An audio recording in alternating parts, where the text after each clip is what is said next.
ধন্যবাদ যাচিছোঁ আৰু মোৰ অন্তৰৰ পৰা নমস্কাৰটো যাচিছোঁ মিডিয়া বন্ধুসকল। মেইন ঘটনাটো যেটো যোৱাকালি আমাৰ BTC এডুকেশ্যন ডিপাৰ্টমেণ্টে প্ৰশাসনে যেটো মেৰিট লিষ্ট পাব্লিছ কৰিছিলে তাত আমি বহুত গাফালিদি বা খেলিমেলি দেখিবলৈ পাইছোঁ। আপোনালোকে সংবাদ মাধ্যমত ছ'চিয়েল মিডিয়াত আপোনালোকে বহুত ক্ৰিটিচিজম মানুহবিলাকৰ বিভিন্ন ধৰণৰ কথাটো আপোনালোকে ইতিমধ্যে দেখিবলৈ পাই আছে। মই এইটো বিশ্বাস কৰোঁ। কিছুমান তথ্য মই আপোনালোকৰ সন্মুখত দাঙি ধৰিব বিচাৰিছোঁ। কিছুমান বহুত মানে গুৰুত্বপূৰ্ণ আমি দৃষ্টিভংগী কৰিব লগা কিছুমান তথ্য মই আপোনালোকক ইয়াত দেখাবলৈ চেষ্টা কৰি আছোঁ। সেইটো যোৱাকালি 21 তাৰিখত ৰিজাল্ট দিয়াৰ পিছত এটা নটিফিকেশ্যন ওলোৱা office of the director of এডুকেশ্যনৰ পৰা, য'ত লিখা আছে DLA যেটো NIOSৰ কথাটো কৈ আছে, candidates obtained the DLA degree from NIOS are not considered. The medium of instruction should be matched with language 1 and language 2. এই যেটো ওপৰৰ কথা এইটো মই পিছত আহিম। সেইটো এটা মানে বহুত গুৰুত্বপূৰ্ণ কথা, যেটো medium of instruction should be match with language 1 and language 2 লিখা বুলি আছে। লেংগুৱেজ 1টো সদায় মানে MIL হ'ব, লেংগুৱেজ 2টো সদায় ইংলিছ হ'ব। ইংলিছ মিডিয়ামৰ স্কুল আমাৰ ইয়াত যেটো BTC বা অসমতে যদি কয় চৰকাৰী ইংলিছ মিডিয়াম স্কুল কিমানখন আছে আৰু ক'ত আছে, এইটো আগত মানে আমাক তথ্যটো দিয়ক। যদি নাই তেনেহ'লে ইংলিছ মিডিয়ামৰ যেটো ল'ৰা ছোৱালীবোৰ আছে, যোনটো কেণ্ডিডেটবোৰ আছে, সেইটো ক'ত চাকৰি পাব। আৰু যদি তেনেকৈ কিবা গাইডলাইনছ যদি আছিলে সেইটো আগত প্ৰকাশ কৰা নাছিলে। আৰু তাৰপিছত ই আউটছাইড ষ্টেটৰ কথাটো ক'লে DLED BEd যেটো ODL মডত কৰা হৈছে, বা DLED BEdটো যদি বাহিৰৰ ষ্টেটৰ পৰা যদি কৰা হৈছে, তেখেতসকলে এই নিযুক্তিটো নাপায়, এইটো এলিজিবল নহয় বুলি তেখেতসকলে যোৱাকালিৰ যেটো লেটেষ্ট নটিফিকেশ্যন আছিলে ৰিজাল্ট দিয়াৰ পিছত সেইটো তেখেতসকলে তথ্যটো দাঙি ধৰিছে।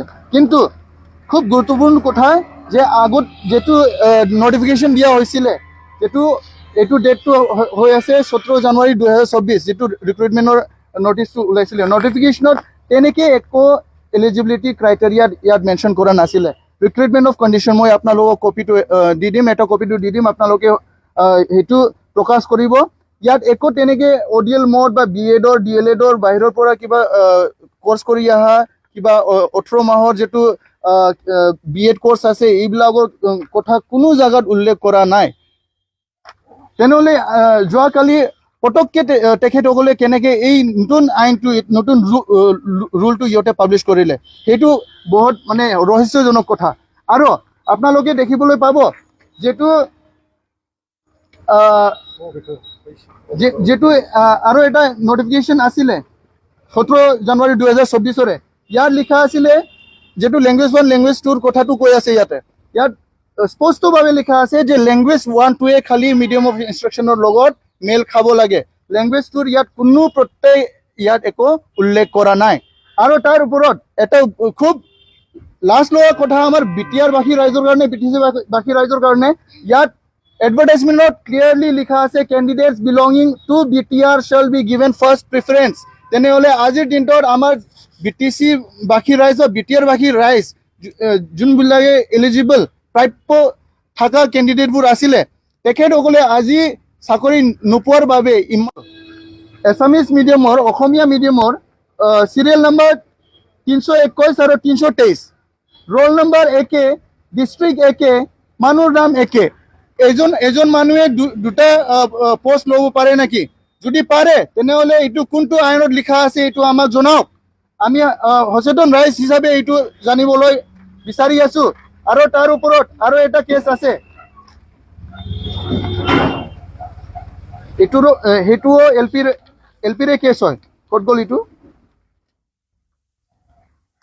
আপাৰ প্ৰাইমাৰীৰ যেটো ক্ৰমাংক নম্বৰ এছামিজ মিডিয়ামৰ চিৰিয়েল নম্বৰ 15 আৰু চিৰিয়েল নম্বৰ 80, সেইটো এজনৰে নাম মায়াৱতী সিংহা, ওদালগুৰিৰ হয় তেখেতৰ নাম দুবাৰ ৰিজাল্ট শ্বিটত নাম অন্তৰ্ভুক্ত কৰা হৈছে। আৰু তেনেকৈ বহুত কেণ্ডিডেটবোৰ আছে যাৰ নামটো ইয়াত হ'ব পাৰে তেখেতসকলে এলিজিবল আছিলে, কিন্তু তেখেতসকলক বঞ্চিত কৰা হৈছে।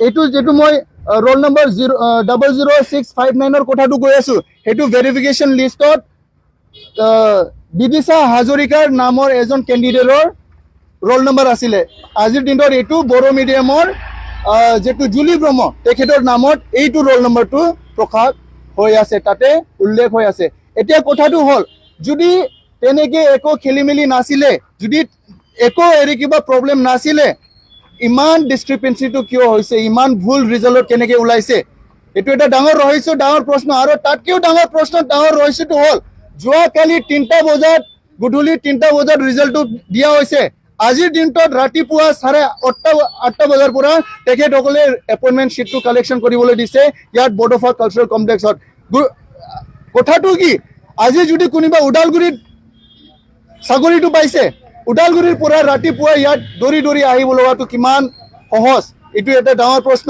আৰু কথাটো হ'ল কি যদি একো খেলিমেলি নাছিলে কিহৰ ভয়ত ইমান পটককে এদিন পিছতে ৰিক্ৰুটমেন্ট এপইন্টমেন্ট লেটাৰটো ডিস্ট্ৰিবিউট কৰিব লগা বিতৰণ কৰিব লগা হ'ল কিয় সময় দিয়া নহল যে এই যেটো ৰিজাল্ট শিটত যেটো যেবোৰ ভুল আছে সেইটো কাৰেকশ্যন কৰাৰ কাৰণে কিয় সময় নিদিলে কিয় সময় নললে আৰু আজিৰ দিনত যেটো ৰিজাল্টটো বুয়া বুলি আমি ক'ব পাৰো কিয়নো ইয়াত বহুত গাফালি দিয়া আছে ইয়াৰ যেটো বিচাৰ এটো কোনে কৰিব আমি কি কৰিম এতিয়া আমি ইয়াত এতিয়া ডাইৰেক্টৰ এডুকেশ্যন জগদীশ প্ৰসাদ ব্ৰহ্ম তেখেতক বহুত কেণ্ডিডেট বিলাকে নিজৰ তথ্যটো লৈ পেলাই যোৱাকালিৰ পৰাই তেখেতৰ পিছে দৌৰি আছিলে কিন্তু তেখেতে কোনো পজিটিভ ৰেসপন্স নিদিলে ইয়াৰ ভুলটো কোনে হ'ব যদি কোনোবা এলিজিবল হয় তাৰ যেটো প্ৰাপ্য আছিলে প্ৰাপ্যটো বঞ্চিত কৰাটো ইয়াৰ দায়ীটো কোনে হ'ব এই কথাটো আমাক বিচাৰটো লাগে আমাক আমি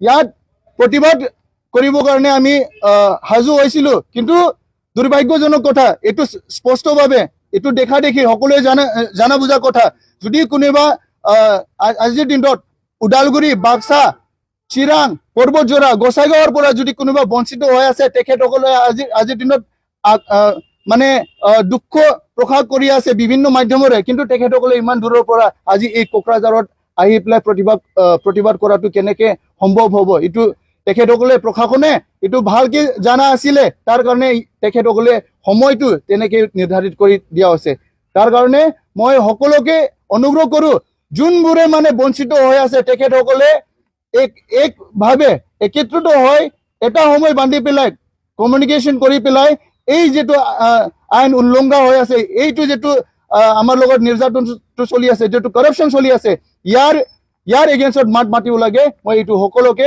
অনুৰোধ কৰো ধন্যবাদ